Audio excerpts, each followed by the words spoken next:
Hey everybody. Last night I posted that I wanted to go live and talk about my addiction. Um, I know everybody has, not everybody, but a lot of people has, but a lot of people know me, but they really don't know everything. They just know bits and pieces of my story. Um, my drug addiction did not start until I was, it was in 2004 when my drug addiction actually really took off. When I was 18, I, you know, went to bars, I drank, no big deal. That was nothing. I got married when I was 17 to an idiot. Everybody knows. Um, and then when I had my first son, everything did really good.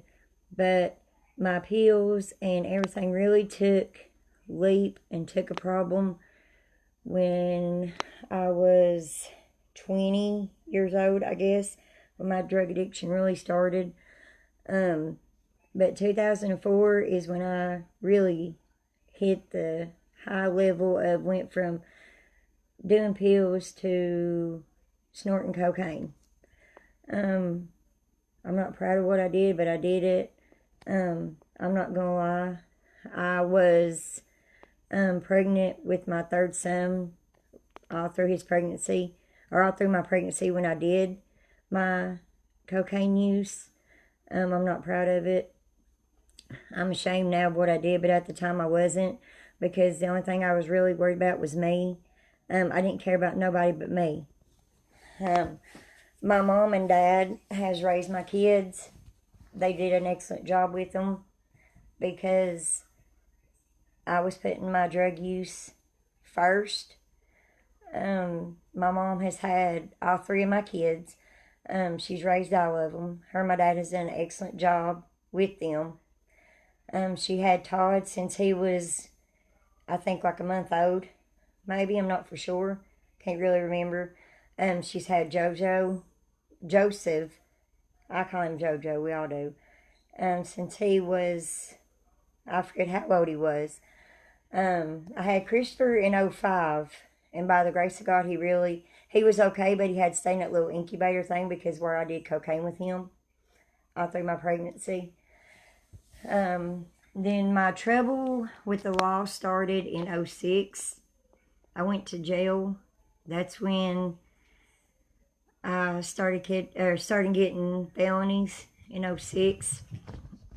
From '06, I did, I think, like a year. I can't really remember how long I did it. But when I got out, I went from cocaine to smoking crack to doing oxycodones. I was just doing anything and everything that I could get my hands on, really, and not caring about anybody or anything like that.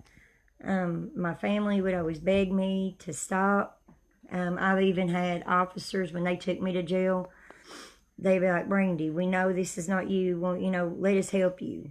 Even the cops even tried to help me, and I didn't want to listen to them. Because I really didn't care what the cops was saying. I didn't care what my mom and dad was saying. I didn't care about nothing. The only thing I cared about was me and where I was going to get my next high, and that was it. Um, in 2008, I think it was. I'm not really good with my years on on stuff. Um, I went to jail. I cried, slung snot. Begged my mom to come get me out. Of course, her and my dad come and got me. I was in Whitley County Jail. It was on a Thanksgiving. They come and got me, and I was like, oh, I'm not going to do it again. I went in front of the judge. He gave me 4 years probation. I told the judge, I was like, yeah, I'm going to do this. I'm not going to get high no more. I promise. I've done family drug court. I've done regular drug court. Of course, everybody knows up through here, I did not, didn't make it very well because I was too easy getting high. I was trying to cover up my drug tests. Didn't work because I kept doing more than what I should have been. I just wanted to get high again. I've lost my home. I've lost jobs. I've lost everything. Um, you know, I even lost my kids because, you know, like I said, I was putting everything first. And this addiction is, you know, it's no joke because, you know, I've lost family members to this disease. You know, I see people out there now that's struggling, and you know, and it makes me mad because when I see them, I see me, because that was me. You know, I did years in jail. I've done months in jail. I've done, you know, I went to prison. And when I got out in 2014, I was like, yeah, I'm going to do this. I'm going to stay sober. I'm going to stay clean. I'm not going to do this no more. But 2016, I relapsed. It was that's when I done meth. 2016 is when I done meth. I was hurting my family. I was trying to hide it from them, and it, you know, it didn't work because they knowed. I had, you know, my family loved me. They was trying, you know, they was wanting to support